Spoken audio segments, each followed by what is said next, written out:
नमस्कार मित्रों, ज्योतिष एस्ट्रोलॉजी के यूट्यूब चैनल में आपका स्वागत है।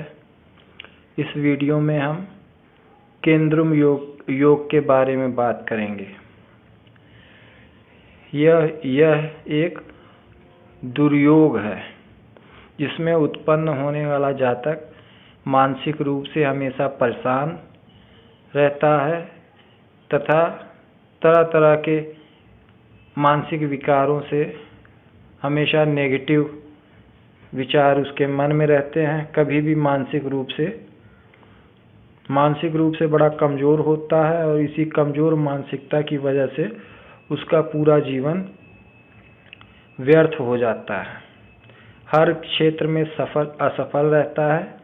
इसी मानसिक कमजोरी की वजह से वह धन और अर्थ के क्षेत्र में असफल हो जाता है। देख लेते हैं यह योग कैसे होता है। जब चंद्र के दोनों ओर कोई ग्रह ना हो, जब चंद्र के ज्योतिष के हिसाब से चंद्र के दोनों में से एक तरफ आगे या पीछे कोई ना कोई एक ग्रह होना जरूरी है। इनमें सूर्य और राहु केतु की गिनती नहीं की जाती है। और जब चंद्र से केंद्र में अगर पाप ग्रह हों तब केंद्रुम योग तो नहीं होता, लेकिन तब भी केंद्रुम योग जैसा ही फल देखने को मिलता है।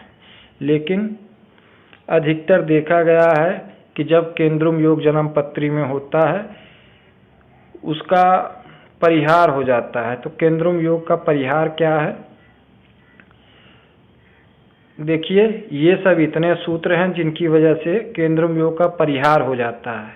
इनमें से जितने अधिक सूत्र पत्री में लगेंगे, चंद्र उतना ही शुभ होता जाएगा और केंद्रुम योग का असर उतना ही कम होता जाएगा। देख लेते हैं परिहार क्या है।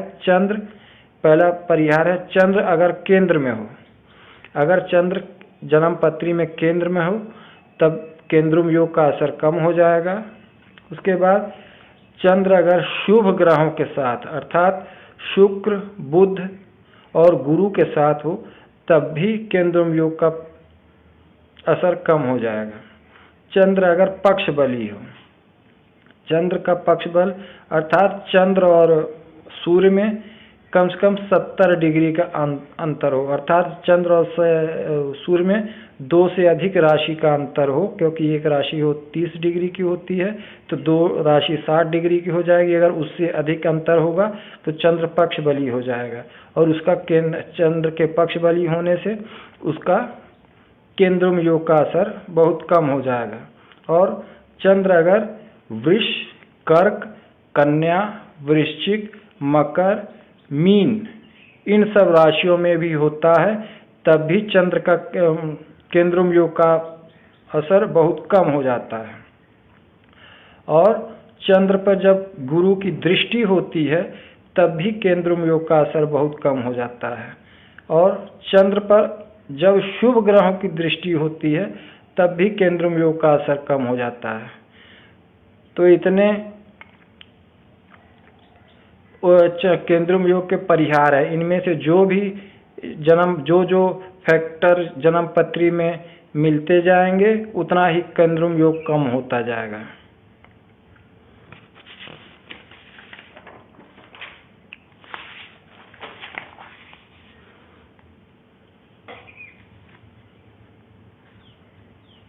आइए जन्म पत्री में केंद्रुम योग का देख लेते हैं। जैसे देखिए, ये एक जन्म पत्री है, इसमें चंद्र दूसरे भाव में है और चंद्र के आगे वाले किसी उस भाव में भी कोई ग्रह नहीं है और चंद्र के पीछे वाले भाव में भी कोई ग्रह नहीं है। तो इसमें देखने पे प्रथम दृष्टया लगता है कि केंद्रुम योग इसमें है, लेकिन अगर इस जन्म पत्री को गहराई से देखा जाए तो इसमें केंद्रुम योग का परिहार हो गया है। कैसे? इस जन्म पत्री को देखने से मैंने जब इसे देखा तो इसमें देखा कि चंद्र का ग्रह स्पष्ट लगभग 20 डिग्री के आसपास है, अर्थात चंद्र अंश बली है। और दूसरा इसका परिहार इससे हो रहा है कि चंद्र और सूर्य में 1, 2, 3, 4 राशि का अंतर है। अर्थात चंद्र और सूर्य में 1, 2, 3, 3, 60 करीब 90 अंश का अंतर है। इस प्रकार चंद्र पक्ष बली हो गया। तीसरा इस पे परिहार चंद्र का मिल रहा है कि ये कन्या राशि में है।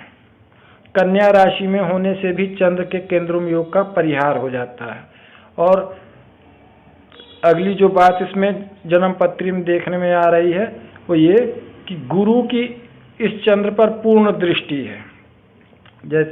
जैसे 1, 2, 3, 4, 5, 6, 7, 8, 9 यहाँ गुरु की 9वीं दृष्टि पड़ रही है। और गुरु की दृष्टि पड़ने से भी चंद्र के केंद्रुम योग का परिहार हो जाता है। तो इस तरह केंद्रुम योग होते हुए भी इस जातक की जन्म पत्री का चंद्र बहुत ही निर्मल है और बहुत ही बलवान है।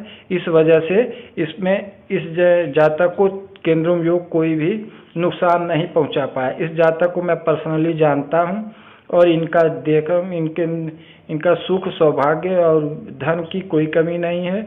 इसलिए इससे ये स्पष्ट होता है कि इसमें केंद्रुम योग का परिहार हो गया है।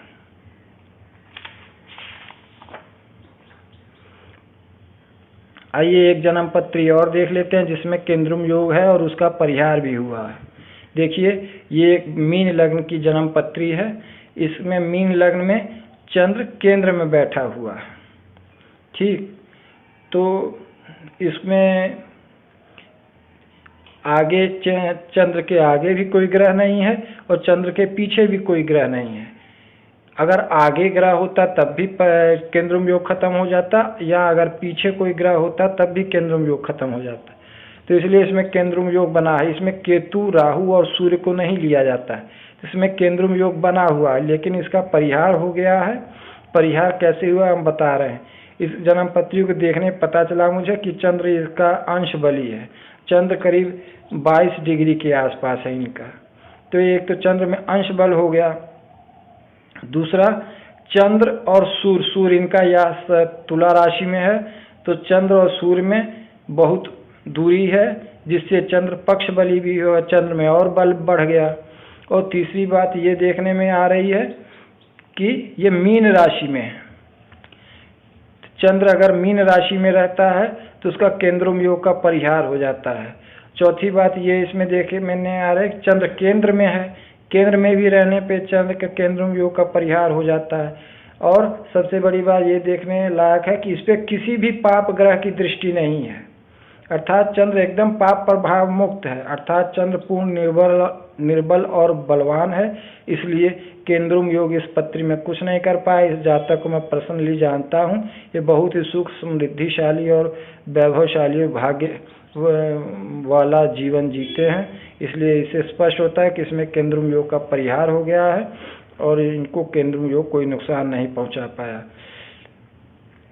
मुझे आशा है कि ये केंद्रुम योग के बारे में आपको समझ लग गया होगा और अच्छा लगा होगा।